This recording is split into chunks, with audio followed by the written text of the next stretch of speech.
الرحيم الحمد لله رب العالمين والصلاة والسلام على نبينا محمد إلهي باكليدي مهدله مدحوينها جمهورية الصوماليلاند مدن عبد الرحمن محمد عبد الله maanta oo ay taariikhdu tahay 10kii bishii 12aad 2025 wuxuu soo saaray laba wareegto mid xilka qaadis ah iyo mid magacaabis ah wareegtada koowaad xilka qaadistu waxay ku socotaa Maxamed Xasan Jaamac Xoday gudoomiyihii hore ee gobolka Awdal ku socota Maxamed Daahir Cabdalle Gaafani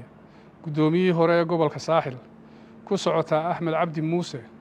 gudoomiyihii hore ee gobolka Sanaag ku socota Haybe Cismaan Muuse xubin hore oo ka tirsan guddida tacliinta sare ujeedo xilka qaadis mudane si aad la socoto xilalka qaranku dabcigoodu waa meerto iyo in hadba loo igmado cidda ugu habboon ee gudan karta waajibaadka saaran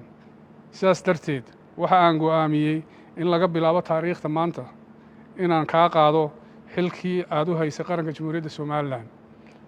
waxaan kaaga mahad celinayaa muddadii aad xilka haysay iyo dadaalkii aad gelisay gudashada waajibaadka qaranka waxa aan kuu rajaynayaa guul iyo horumar dambe Allah mahadne Cabdiraxmaan Maxamed Cabdilaahi madaxweynaha qaranka Jamhuuriyadda Soomaaliland taasi waa ahayd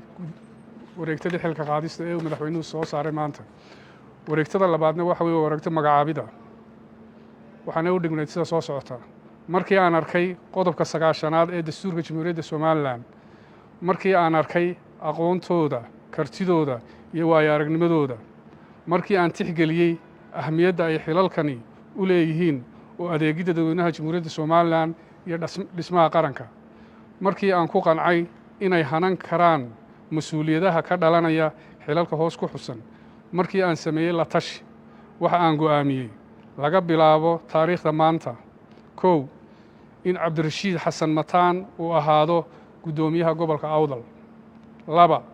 in Cabdiqani Maxamuud Caateeye Fariid uu ahaado gudoomiyaha gobolka Saaxil 3 in Maxamuud Raage Ibraahim Guuleed uu ahaado gudoomiyaha gobolka Sanaag 4 in Cabdiraxmaan Maxamed Cabdi Herer uu ahaado gudoomiyaha gobolka Daadmareed 5 in Cabdi Siciid Faahiye Allaale oo ahaa gudoomiyihii hore ee gobolka Salal uu ahaado xubin ka tirsan guddida tacliinta sare ee Jamhuuriyadda Soomaaliland 6 in Professor Axmed Cabdilaahi Maxamed Dhegayare oo ahaa gudoomiyihii hore ee gobolka Saraar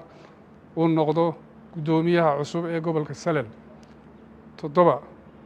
in Cabdiraxiim Maxamed Axmed oo ahaa gudoomiyihii hore ee gobolka Daadmareed uu noqdo gudoomiyaha cusub ee gobolka Saraar Allah mahadle Cabdiraxmaan Maxamed Cabdilaahi Ciro madaxweynaha Jamhuuriyadda Soomaaliland waxaa mas'uuliyiinta la farayaa inay muddo 3 cisho ah ay xilka kula kala wareegaan. Assalaamu calaykum.